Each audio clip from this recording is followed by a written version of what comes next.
hirap ng trabaho, nagbibiruan kami kasi para yung oras hindi namin napapansin, tapos na pala namin gawin yung assignment namin sa araw na yun.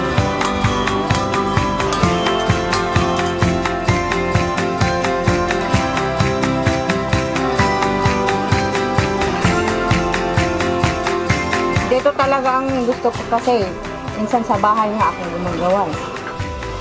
Siguro namin na hindi ito substandard na paggawa. Kaya kami talaga ang gumagawa.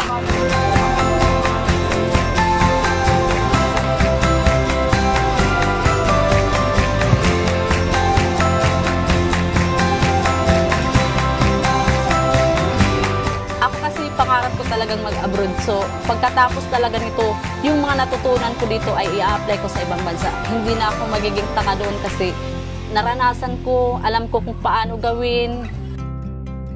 Talagang mahirap na trabaho pero kahit mga babae kami pinapakita namin sa mga kalalakihan na kaya namin. Kung ano yung kaya nila, kaya rin namin gawin.